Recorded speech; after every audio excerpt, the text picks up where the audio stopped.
बात करेंगे। छत्तीसगढ़ दौरे पर हैं प्रदेश प्रभारी डी पुरेंदेश्वरी। बीजेपी दफ्तर में पार्टी पदाधिकारियों की मीटिंग उन्होंने ली। संभाग और जिला प्रभारियों, सह प्रभारी, मोर्चा अध्यक्षों की बैठक हुई। प्रदेश अध्यक्ष, महामंत्री और प्रदेश प्रभारियों के साथ भी चर्चा हुई है। बैठक में पार्टी के आगामी कार्य योजना को लेकर विचार मंथन किया गया। प्रदेश बीजेपी के सह प्रभारी नितिन नवीन भी बैठक में मौजूद है। चलिए और इस खबर पर ज्यादा जानकारी के साथ हमारे सहयोगी राजेश हमारे साथ लाइव जुड़े हैं। राजेश, प्रदेश प्रभारी डी पुरेंदेश्वरी रायपुर के दौरे पर हैं, छत्तीसगढ़ के दौरे पर हैं और लगातार हम देख पा रहे हैं कि मैराथन बैठकों का दौर जारी है।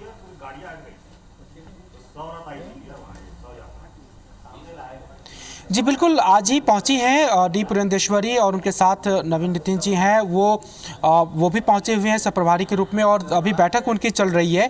और दरअसल मकसद यही है कि जो प्रदेश का संगठन है उसमें किस तरह से कसावट लाया जाए, जो भी अधूरी जो संरचना थी प्रदेश संगठन की उसको जल्द से जल्द पूरा किया जाए। हालांकि जो पहला दौरा था उनके निर्देश पे बहुत सारे मोर्चा प्रकोष्ठों का गठन पूरा किया जा चुका है, लेकिन कुछ मोर्चा और कुछ प्रकोष्ठ ऐसे हैं जिसकी संरचना अभी भी अधूरी है, तो उसको लेकर के बैठक की जा सकती है। और अभी भी इस भवन में के पीछे जो बैठक वो चल रही है जिसमें जिला प्रभारी और संभाग प्रभारियों की वो बैठक ले रहे हैं। और मकसद यही है कि किस तरह से संगठन को मजबूत बनाया जाए और किस तरह से विपक्ष को एक मजबूत भूमिका में प्रदेश में खड़ा किया जाए। तो अभी जो संगठन की खामियां है, जो अधूरी संरचना है, वो पूरा हुआ नहीं हुआ, क्यों नहीं हुआ, इन सबों पे एक बातचीत अंदर चल रही है। और थोड़ी देर में ये बैठक खत्म होंगी। डी पुरेंदेश्वरी जी हमारे साथ में होंगी, हम उनसे बातचीत करेंगे और जानने की कोशिश करेंगे कि इस बार उन्होंने और क्या निर्देश दिए हैं। इसके अलावा 2 दिनों का और उनका दौरा रहेगा जिसमें वो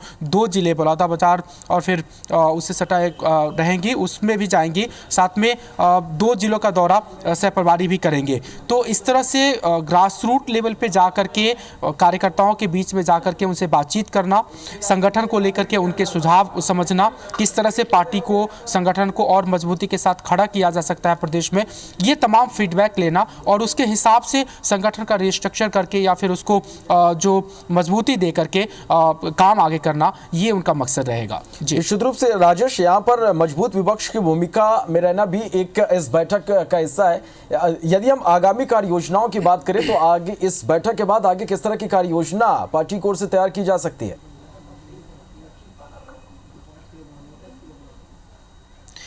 देखिए, आज की जो बैठक है वो चूंकि प्रभारी, जिला प्रभारी और संभागीय प्रभारियों की है, जिसमें वो वस्तु स्थिति से अवगत होंगी कि जिला स्तर पे या फिर संभाग स्तर पे क्या क्या तैयारी हो चुकी।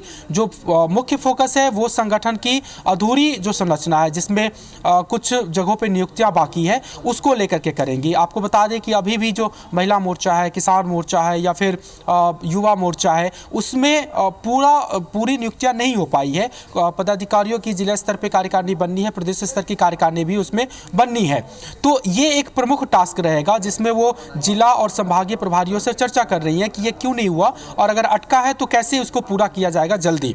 और साथ में चर्चा का एक केंद्र बिंदु ये भी हो सकता है कि प्रदेश में किस तरह से एक नया आंदोलन खड़ा किया जाए, राज्य सरकार को कटघरे में लेकर के मुद्दे क्या होंगे, तैयारी क्या होगी, रणनीति किस तरह से बनेगी और किस तरह से एक आक्रामक विपक्ष की भूमिका हो सकती है, ये तय करेंगे। और इसी कड़ी में जो वो जिले स्तर पर जाएंगी, जहाँ पे जिला स्तर के कार्यकर्ता, मंडल स्तर के कार्यकर्ता, बूथ स्तर के कार्यकर्ताओं से भी बात होगी, वहां पे भी वो मुद्दों को समझने की कोशिश करेंगी कि क्या वो मुद्दे हैं जिस पे प्रदेश में जन आंदोलन खड़ा किया जा सके या फिर सरकार को घेरा जा सके। तो ये 2-3 दिनों का जो दौरा है वो उसी रणनीति के तहत है, संगठन को मजबूत करके और विपक्ष मजबूत विपक्ष के रूप में सरकार को घेरने की कोशिश, ये कवायद रहेगी। बहुत शुक्रिया राजेश इस पूरी जानकारी के लिए।